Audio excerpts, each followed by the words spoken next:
अस्सलाम वालेकुम, welcome back to my YouTube channel. भाई साहब, रिटेंशंस की लिस्ट आ गई है। थोड़ा सा लेट हो गया मैं, मुझे खुद भी अंदाज़ा है इस बात का, पर ऑब्वियसली यार और भी काफ़ी कमिटमेंट्स हैं जिस पे हमें पूरा होना होता है, तो आप लोग माजरत कबूल करिएगा। बाकी भाई प्लेयर्स की रिटेंशंस आ गई हैं। कुछ बड़े नाम जो है ना वो टीमों ने रिलीज़ कर दिए हैं। ठीक है, अब मुझे नहीं समझ में यार, आपने रिलीज़ ही करे थे, ट्रेड कर लेते। पर देखते हैं अभी क्या होता है, क्योंकि ऑब्वियसली कुछ जैसे कि लाहौर कलंदर्स ने फ़खर जमान को रिलीज़ किया, तो इनका हर साल यही होता है और ये जानबूझ के एंड में जाके फखर जमान को पिक कर लेते हैं। इस बार थोड़ा सा मसला बनने वाला है। क्यों? क्योंकि लाहौर कलंदर की वो आखिरी जाके पिक है प्लेटिनम में, और सबसे पहले मुल्तान की पिक है, और मुल्तान ने रिजवान के साथ जो ओपनर है वो उनको चाहिए, और मुल्तान के पास ऑप्शन इस टाइम बहुत ज्यादा है। अगर आप देखें उनको, अगर ओपनर साथ का दूसरा चाहिए ना रिजवान के साथ का, उनको देखो ऑब्वियसली एग्रेसिव ओपनर चाहिए, तो वो जाएंगे, क्या नाम है उसका, अल्लाह भला करे आपका, शर्जील खान की तरफ भी जा सकते हैं, वो भी ड्राफ्ट में अवेलेबल है। हैदर अली भी ड्राफ्ट में अवेलेबल है। फिर उसके बाद आपके फखर जमान भी ड्राफ्ट में अवेलेबल है। अगर तो फखर जमान को उठा लेती है मुल्तान, ठीक है, तो नो डाउट लाहौर कलंदर के पास वो है राइट टू चूज।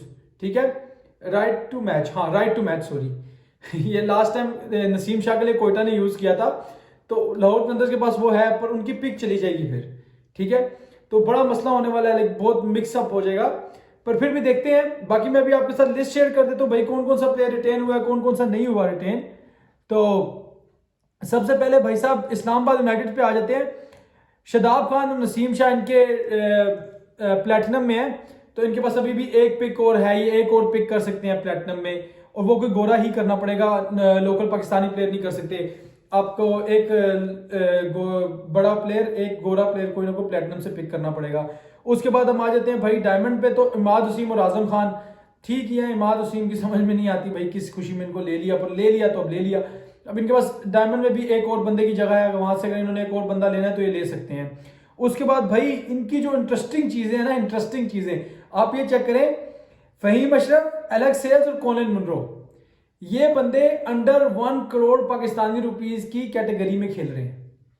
आप ये चेक करें कि ये बंदे अंडर 1 करोड़ में खेलेंगे। एक समझ समझ से बाहर है ये बात, वैसे सोची जाए ना, समझ से बाहर, पर ऑब्वियसली पता है फ्रेंचाइजीज का होता है कि ना वो बैकडोर पे डील कर लेते हैं, ठीक है, और उसके बाद यहाँ पे कैटेगरी जो मर्जी हो जाए, कोई फर्क नहीं पड़ता। उसके बाद हम आ जाते हैं भाईजान सिल्वर पे, तो उनके पास सिर्फ एक रुमान रईस ही इन्होंने छोड़े हैं। वैसे अगर देखा जाए तो रुमान रईस ऊपर से नया बॉल प्लस नसीम शाह, ठीक है, और देखें इनका बॉलिंग अटैक तकरीबन तकरीबन कंप्लीट हो चुका है इसी में से। इनको जरूरत नहीं है कोई एक लाइक समझ लें आके बॉलर लेने की। अगर इनको आगे लाइक ऐसी एग्जांपल दे रहा हूँ, अगर इनको आगे जरूरत पड़ी ना, अगर फंसे हुए उनको बैटर्स ले सकते हैं। इनके पास बॉलिंग कंप्लीट है तकरीबन, नसीम शाह, रुमान रईस, शदाब खान, फहीम अशरफ और इमाद वसीम, 5 तो बॉलर्स पूरे हैं इनके पास अभी से। ठीक है, बाकी कॉलिन मुनरो भी थोड़ी बहुत इधर उधर कर लेते हैं। शदाब ने जो आसिफ अली को रिलीज किया यार, लेके बड़ी कोई खतरनाक बात है। अगर कोई बंदा वाइल्ड कार्ड के थ्रू आसिफ अली को उठा लेता है कोई और टीम, तो आसिफ अली भाई पीएसएल का तो शहजादा है, वो बहुत बड़ा प्लेयर है भाई, इनको इज्जत नहीं देनी आ रही उसको, वो बहुत बड़ा प्लेयर है। यकीन करें एक दिन होगा आप लोग भी मानेंगे, आसिफ अली बहुत बड़ा प्लेयर है, उसने प्रूव करके दिखाया है। बाकी हम आ जाते हैं भाई सेकंड पे, तो कराची किंग्स के पास अभी भी तीन प्लेटिनम की पिक्स खाली हैं, उन्होंने कोई प्लेटिनम का प्लेयर अपना नहीं रिटेन किया। उसके बाद हम आ जाते हैं भाई उनके जो डायमंड है उसमें उनके पास हसन अली है और जेम्स विंस है, तो इसका मतलब है डायमंड में एक और प्लेयर वो पिक कर सकते हैं कराची किंग्स वाले भी। उसके बाद भाई इनके पास शान मसूद, शुएब मलिक, तबरेज शमसी, ये इनके आ रहे हैं गोल्ड कैटेगरी में। ठीक है, शान मसूद, तबरेज शमसी और शुएब मलिक। और उसके बाद अल्लाह भला करे मीर हमजा, मोहम्मद इखलाक, और इनके पास ये है कि इमर्जिंग कैटेगरी में इरफान खान न्याजी, वो जो हिटर है ना वो है इनके पास, वो फील्डर बहुत गन है भाई, वो बहुत जालिम फील्डर है। तो इनके पास इमर्जिंग कैटेगरी के, चलो ये है कि इनके पास एक फायदा हो गया इनको कि यार वो पहले भी खेला हुआ पीएसएल, तो वो लड़का ठीक रहेगा इनके लिए, क्योंकि नया लड़का जो भी आता है ना पीएसएल में, कभी कभार तो आते साथ ही परफॉर्मेंस दे देते हैं, पर कभी कभार आके बड़ा खराब करते हैं टीम को। तो अभी देखते हैं क्या होता है यार, लाइक ऑब्वियसली एक नया लड़का आएगा तो उसके लिए नया स्टार्ट भी होगा। अब इनके पास तो नहीं आएगा, खैर कराची में शायद मुश्किल ही है किसी नए इमर्जिंग प्लेयर को लें, क्या पता एक दो भी ले सकते हैं ये, तो अगर ये लेना चाहें तो ले लें, क्योंकि आगे जाके क्या पता इरफान खान न्याजी नहीं चल रहा तो आप किसी और इमर्जिंग प्लेयर को चांस दो देगी, क्योंकि एक इमर्जिंग प्लेयर तो आपको लाजमी खिलाना पड़ता है। इस कैटेगरी में 2 से 3 प्लेयर आप पिक कर सकते हो। उसके बाद भाई साहब लाहौर कलंदर्स पे आ जाते हैं, तो उन्होंने सिर्फ एक शाहीन अफरीदी को प्लेटिनम में अपने रिटेन किया है, राशिद खान को वो नीचे ले गए सिल्वर में, उन्होंने बहुत कम पैसों में राशिद खान को रिटेन किया, पर रिटेन किया कि यार कोई और ना उठा ले। इसी चक्कर में उन्होंने फखर जमान को छोड़ दिया। अब सीन ये होगा कि यार राशिद खान शायद तो कुछ मैचेस खेलने के लिए आए, या शायद वो भी ना खेलें, पर फिर भी उन्होंने रिटेन करने का मकसद यह था कि यार कोई और ना ले राशिद खान को। समझ में आ रही है आपको बात की? तो अब ये 8 प्लेयर्स की ना, 8 प्लेयर्स लाजमी रिटेन करने होते हैं हर टीम ने, ठीक है। तो उन 8 प्लेयर्स से ना ज्यादा नहीं कर सकते आप, इसलिए उन 8 को रिटेन करने के चक्करों में उन्होंने फखर जमान को रिलीज कर दिया। पर इतना मसला नहीं है, मेरे ख्याल में जाके पिक कर लेंगे फखर जमान को, वरना फखर जमान जिस क्वालिटी का ओपनर है और पीएसएल टाइप के लीग में जिस तरह का उसका है, उसको कोई भी टीम भाई अंधे हाथों उठाएगी फखर जमान को। उसके बाद हम आ जाते हैं भाई इनकी डायमंड कैटेगरी में। तो हारिस और डेविड वीसा, इनके पास एक और पिक है डायमंड में भी, अभी 2 प्लेटिनम की और 1 डायमंड की पिक बाकी है। तो लाइक अगर लेना चाहे तो अच्छा ले सकते हैं, अगर ये चाहें तो। उसके बाद भाई इनके पास आ जाती है, अल्लाह आपका भला करे, गोल्ड की पिक। तो गोल्ड में इनके पास सिकंदर रजा, अब्दुल्ला शफीक, जमान खान, तीनों पोटेंशियल हैं, तीनों लाइक प्लेइंग 11 के परमानेंट पार्ट है और तीनों अच्छे प्लेयर्स हैं। उसके बाद आ जाता है भाई मिर्जा ताहिर बेग और राशिद खान का, मैं आपको पहले से ही बता चुका हूँ, मिर्जा ताहिर बेग और राशिद खान। अब देखा जाए ना अगर, तो इन्होंने इस बार कामरान गुलाम को भी रिटेन नहीं किया, शावेज इरफान को भी रिटेन नहीं किया। तो इनका इसका जहां तक लग रहा है ना, मुझे यही लग रहा है कि इनका अब्दुल्ला शफीक और फखर जमान के साथ ही ओपनिंग का इरादा है। अगर अल्लाह ना करे फखर जमान इनके हाथ से निकल जाते हैं तो इनके पास अब्दुल्ला शफीक और मिर्जा ताहिर बेग तो हैं ही है ना। मिर्जा ताहिर बेग इनका अपना तैयार करता प्रोडक्ट है, बाकी अब्दुल्ला शफीक जो है वो तो चले पीसीबी का ही है, पर ये तो अपना ही मानते हैं ना इनका। तो ये भी बड़ा मसला है, हर किसी को अपना बना लेते हैं। हम हैं, मैं लाहौर का सपोर्टर हूँ भाई, ऐसी बात नहीं है, पर ये बात है कि जो जहाँ बात आती है क्रेडिट देने की, वहाँ क्रेडिट देना चाहिए। जहाँ पे ये खुद से बनते हैं ना बड़े आकिब जावेद, तो वहाँ पे गुस्सा आता है, वहाँ पे बंदा फिर रगड़ा दे देता है। अब आते हैं भाई हम मुल्तान सुल्तान की तरफ। तो भाई इन्होंने प्लेटिनम में अपना मोहम्मद रिजवान, अच्छा मुल्तान सुल्तान की ना, मुझे जहाँ तक लग रहा है ना, मुल्तान सुल्तान और आप समझ लें कि इस्लामाबाद यूनाइटेड्स और पेशावर ज़ल्मी, इन तीनों ने ना बहुत ही समझदारी से ये जो जितना भी रिटेंशन वाला सीन किया ना, बहुत समझदारी से किया है। इस्लामाबाद का इस वजह से कह रहा हूँ क्योंकि आप अभी देखें ना, तो अभी से उनकी प्लेइंग 11 के जो प्लेयर्स है ना, मैक्सिमम प्लेयर्स अंदर ही हैं, उसके अंदर है, ठीक है। अब वो जितने भी लेंगे ना, वो एक्स्ट्रा प्लेयर्स लेंगे कि यार अल्लाह ना करे अगर इनकी फॉर्म नहीं हुई, और सारे वो प्लेयर्स हैं जो फॉर्म में है, जो इनके अभी तक इसमें हैं, ठीक है। और लोकल और ये जो ओवरसीज है, इसका बड़ा मजेदार मिक्सचर बना हुआ उन्होंने रिटेन किया। हालांकि वो गुरबाज को रिटेन कर सकते थे, वो स्टर्लिंग को रिटेन कर सकते थे, पर उन्होंने जरूरत नहीं समझी, उन्होंने इन्हीं को रिटेन किया जो उनके पास थे अभी। तो मुल्तान का इस वजह से कह रहा हूं कि मुल्तान ने लोकल प्लेयर्स पे फुल जान मारी हुई है।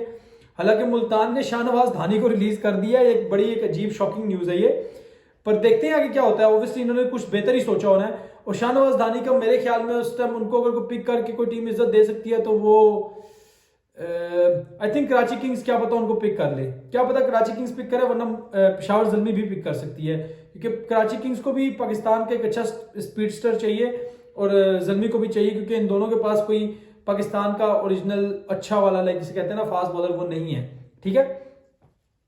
मुल्तान सुल्तान के टेंशन पे आते हैं। तो भाई उन्होंने इफ्तिखार अहमद, मोहम्मद रिजवान, ये 2 डायमंड के हैं, प्लेटिनम के, सॉरी, इनमें एक बंदे की जगह बाकी है, इनको गोरा ही लेना पड़ेगा। इन्होंने अब हर तरफ इनको गोरा ही लेना पड़ना, मैं आपको बताता हूँ कैसे। अब पहले पे अब ये मेरे ख्याल में फखर जमान को तो ये लेने से रहे, फखर जमान को मुश्किल ही अब मुल्तान ले पाए, क्योंकि उनको प्लेटिनम में गोरा लेना है। प्लेटिनम में एक पिक बाकी है, उधर भी गोरा लेना है। डायमंड में भी इन्होंने उसामा मीर और खुशदिल शाह को रिटेन किया हुआ है, इसका मतलब है उधर भी एक ही पिक है और उधर भी आपने कोई गोरा ही लेना है। उसके बाद अब्बास अफरीदी है, तो वहां पे 2 पिक्स हैं, जो मर्जी ले लो, एक आधा गोरा लेना पड़ेगा शायद और एक पाकिस्तानी। उसके बाद भाई एहसानुल्लाह और फैसल अकरम। ये फैसल अकरम जो उन्होंने शान मसूद को दे के लिया है ना, मैं कराची किंग्स की लास्ट वीडियो में जब पीछे मैंने इसी पीएसएल के बारे में वीडियो बनाई थी, मैं कराची किंग्स को बोल रहा था कि भाई फैसल अकरम जैसा प्लेयर आपके पास जब है ना, आपको बहुत फायदा देने वाला है। और रिजवान ने बहुत ही चालाकी और बहुत ही समझदारी के साथ फैसल अकरम को अपनी तरफ कर लिया है। और मैं एक और चीज में मुझे खुशी है इस चीज की, क्यों? क्योंकि रिजवान के अंदर अगर ये ग्रूम होगा ना, तो इंशाल्लाह ये आप देखेंगे, इंशाल्लाह इंटरनेशनल क्रिकेट का अच्छा प्रोडक्ट बनेगा फैसल अकरम। ये मुझे लगता है आगे अल्लाह के साथ बेहतर करने वाली है। उसके बाद हम आ जाते हैं भाई पेशावर ज़ल्मी पे। मैं इनकी भी तारीफ कर रहा था, अब मैं बताता हूँ क्यों। बाबर आजम और रोमन पॉल, ये इन्होंने 2 रिटेंशन की हैं प्लेटिनम की। डायमंड की 2 रिटेंशन जो है वो साइम अयूब और टॉम कॉलर कैटमोर, ठीक है। उसके बाद नीचे आ जाते हैं मोहम्मद हारिस, आमिर जमाल। उसके बाद नीचे आ जाते हैं तो खुरम शहजाद और रसीबुल्ला खान। अगर अभी आप देखें ना तो ये सारे के सारे इनके प्लेइंग 11 के ही प्लेयर्स हैं। आप देखें इनके पास बॉलर तो 2 पूरे हो गए, ठीक है, 2 एक तरह से 2 ना भी समझो तो आप खुरम शहजाद को इस टाइम पे जिस तरह के वो फॉर्म में जा रहे हैं अब उनको कंप्लीट बॉलर बोल सकते हो। और आमिर जमाल एक कंप्लीट ऑलराउंडर है, तो इनके पास भी इनकी भी रिटेंशन अच्छी है, इन्होंने बहुत ज्यादा कचरा रिटेन नहीं किया। अगर आप देखो ना, अगर ये चाहते तो ये लास्ट टाइम जिमी नीशम भी था, दसुन शानका को भी रिटेन कर लेते, ब्ला ब्ला, इन्होंने ऐसा कुछ भी नहीं किया, इन्होंने बस नॉर्मल रखा भाई अपने जो प्रॉपर जिनको बनता था ना देना। वरना तो ये छोटी कैटेगरी से, कराची किंग्स से छोटी कैटेगरीज में वो कचरा रिटेन किया हुआ है। कचरा नहीं यार, तो सॉरी यार, मैं कुछ ज्यादा ही बोल गया हूँ, पर छोटी कैटेगरीज के प्लेयर रिटेन करने का मकसद मुझे नहीं लगता कि यार इतने ज्यादा छोटी कैटेगरीज के प्लेयर रिटेन करके आप बैठ जाओ और आप बस कुंडली मार के बैठे रहो, इसका कोई फायदा नहीं है। या तो ना छोटी कैटेगरी में आपने को बहुत ही बड़े बड़े प्लेयर जैसे कि इस्लामाबाद यूनाइटेड ने भाई वो करोड़ पाकिस्तानी रुपीज की कैटेगरी के अंदर भाई उन्होंने कॉलिन मुनरो और उसको रखा हुआ है, क्या नाम है उसका, एलेक्स हेल्स का। तो फिर आप क्या बात करते हो, चलो छोड़ो, मिस कराओ, ठीक है। अब उसके बाद हमारे पास आ जाते हैं कोयटा ग्लैडिएटर। कोयटा जो है भाई बहुत अच्छी शेप में आ रही है। कोयटा ने नवाज को रिलीज कर दिया है, नवाज आई थिंक खुद नहीं खेलना चाहते कोयटा की तरफ से, और पता नहीं नवाज ने ट्रेड क्यों नहीं होने दी, या नवाज नहीं रेडी थे या फिर कोयटा नहीं रेडी थी उनको ट्रेड करने में, पता नहीं, समझ में नहीं आई। क्योंकि सुनने में आ रहा है कि मोहम्मद आमिर कोयटा में जाना चाहते हैं। अगर मोहम्मद आमिर कोयटा में जाए थे, नवाज ने कोयटा छोड़नी थी, तो नवाज ने फिर क्यों किया ये, क्या नाम है उसका, क्यों नहीं गए कराची में, क्या पता बाबर आजम का कोई प्लान बन रहा हो नवाज को उठाने का। PSL के ड्राफ्ट में 13 तारीख बड़ी इंटरेस्टिंग होने वाली है, बहुत मजा आने वाला है, ये लाजमी देखिएगा वो ड्राफ्ट्स, ठीक है। अब आए थे भाई हम कोयटा में, तो कोयटा में सीन ये है कि रायली रूसो, अब इनके पास 2 पिक्स हैं और 2 प्लेटिनम की पिक्स हैं, और ये ले सकते हैं 2 लोकल प्लेयर्स। अब सीन ये मजे का है कि कोयटा अगर चाहे तो ये फखर जमान को ले सकते हैं। इनको वैसे भी ओपनर चाहिए, इनके पास ओपनर तो है नहीं इतने खास, क्योंकि इनके पास एक विल स्मीड ही है, दूसरा जेसन रॉय है, और विल स्मीड को तो ये 1 डाउन खिला लेते हैं। तो अगर ये फखर जमान को उठाना चाहें तो उठा सकते हैं, इनको बहुत फायदा होने वाला है। उसके बाद हम आ जाते हैं वसीम जूनियर, जेसन रॉय और वनिंदो हसरंगा। अब हसरंगा का नहीं पता यार, हसरंगा इन्होंने लास्ट टाइम भी हसरंगा के साथ धोखा कर गया था। मैं कहता हूँ यार हसरंगा को ऐसे नहीं करना चाहिए, क्योंकि लास्ट टाइम भी बेचारे रोते ही रहे हैं पूरा टूर्नामेंट। हालांकि मुझे पता है हसरंगा आएगा तो इतना खास कुछ है नहीं, मार ही खानी है उसने, क्योंकि जैसा उसका एक्शन है उसको मार पड़नी है। एक राशिद खान जो पाकिस्तान PSL में कामयाब है ना, वो इस वजह से कामयाब है कि भाई वो बॉल तेज करता है। हसरंगा का वो सीन नहीं है, वो सिर्फ वेरिएशन है उसके पास, भाई इधर से घुमा के आ जाएगा या फिर मुझे नहीं इतना खास पसंद हसरंगा, जो साफ बात है। नो डाउट अच्छा बॉलर है, पर इतना बड़ा बॉलर नहीं है। जैसा कि वो अजंता मेंडिस था एक टाइम पे, तो वो भाई पता था कि बॉलर है, वैरायटी थी, हर चीज थी उसके पास दिखती थी, पर ये ओवररेटेड सा लगता है मुझे। दैट्स व्हाट आई थिंक, जरूरी नहीं है कि आप लोग भी यही समझें। हसरंगा के बाद भाई मोहम्मद हसनैन, अबरार अहमद, सरफराज अहमद और विल स्मीड।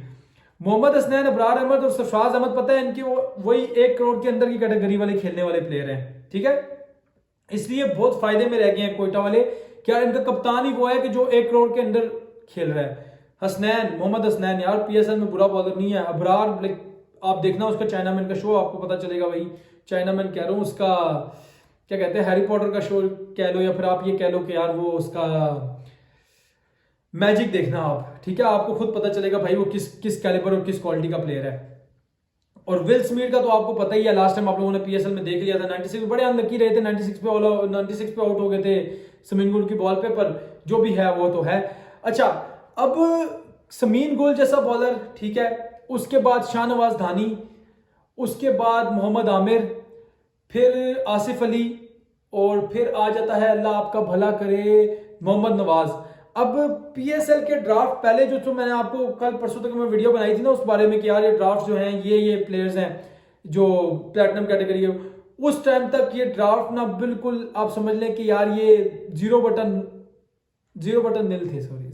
नील थे ये ड्राफ्ट। कोई इंटरेस्ट नहीं था आवाम को, मुझे भी कोई इतना खास इंटरेस्ट नहीं था, पर अब जाके इंटरेस्ट डेवलप हो गया भाई, क्योंकि फखर जमान, आसिफ अली, मोहम्मद आमिर, शाहनवाज धानी, मोहम्मद नवाज, इस तरह के प्लेयर्स जब ड्राफ्ट में आएंगे और इनको जब पिक करना है टीमों ने जाके, तो ऑब्वियसली मजा आना है। इनके पीछे लड़ाइयां भी काफी होंगी भाई, जिस टीम ने वो प्लेयर रिलीज कर दिया ना, वो तो रिलीज कर दिया है, पर उनके पास अभी भी वो ऑप्शन होगा हर टीम के पास, यार राइट टू मैच वाला, जो लास्ट टाइम कोयटा ने यूज किया था नसीम शाह के लिए, तो वो राइट टू मैच वाला ऑप्शन यूज करते हुए कौन सी टीम क्या करेगी, बहुत मजा आने वाला है। बाकी मैं आपसे मिलता हूं नेक्स्ट वीडियो में, चैनल को सब्सक्राइब करना आप बिल्कुल भी नहीं भूलना।